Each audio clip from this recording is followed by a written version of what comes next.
ایک ماں کے لیے سب سے پہلی چیز کیا ہوتی ہے؟ بچہ.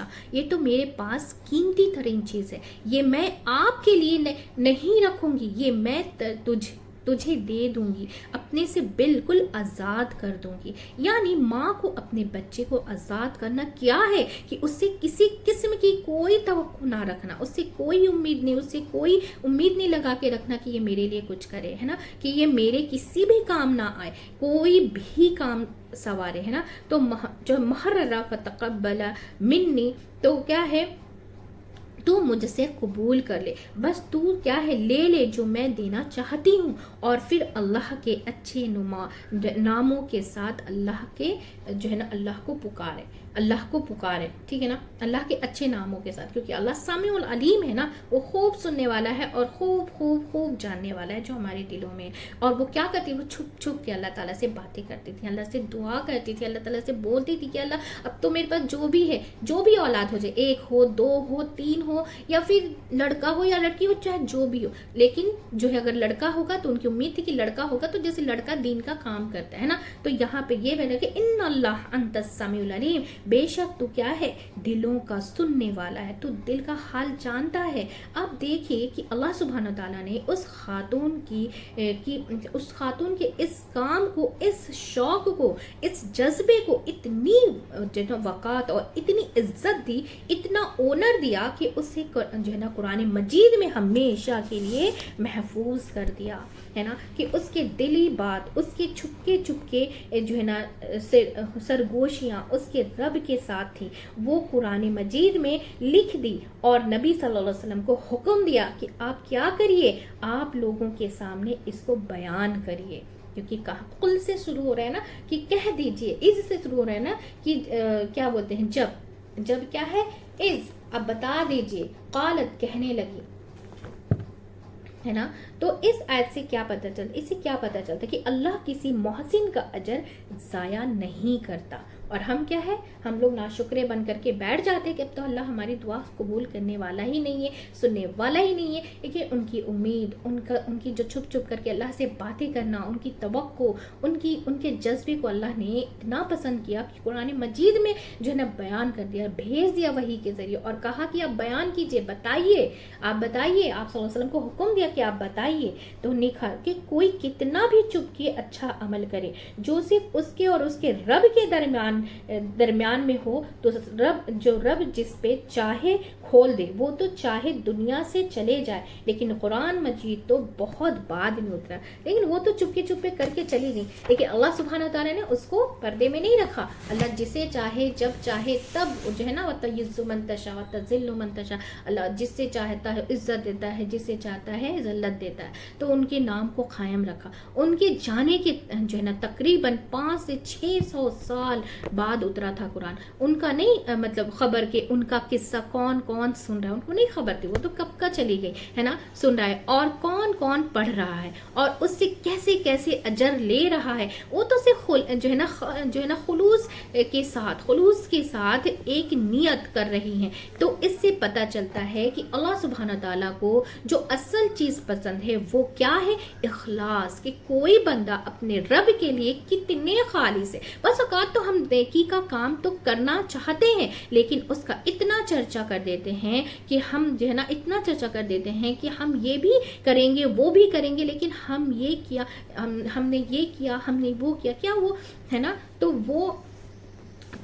وہ کیا، اور اللہ کے لیے نہیں، وہ بندوں کے لیے ہے سب کچھ. وہ کیا ہے، اللہ کے لیے نہیں ہے، کیا ہے، بندوں کے لیے. کیونکہ اس میں ہماری کیا ہے، ریاکاری شامل ہو گئی نا، کہ ہمارا نام ہو دنیا میں، ہمارا نام ہو، ہماری عظمت ہو، لوگ ہمیں احترام سے دیکھیں، ہمیں احترام دے، ہے نا، عزت دے. یہاں پر ایک اور چیز ہے کہ یہاں پر خاتون اپنی اولاد کے لیے جو نا ڈیسیزن لے رہی ہیں. اس سے کیا پتہ چلتا ہے کہ باپ کے علاوہ ماں بھی اپنے بچے کے لیے کیا ہے، بچے کے جو ہے نا فیوچر کے بارے میں ڈیسیزن لے سکتی ہے. اپنی مرضی سے کوئی نظر مان سکتی ہے. آپ جو ہے نا آپ کے مال کو اپنے مرضی سے خرچ کر سکتی ہے. اور بہترین مال کیا ہے، انسان کا اولاد. اس لیے ایک موقع پر نبی صلی اللہ علیہ وسلم نے خواتین کو الگ سے ایک خطبہ دیا. ایک دن تو آپ صلی اللہ علیہ وسلم نے جو ہے نا خوشی سے تلقین کی کہ وہ صدقہ کرے، تو آپ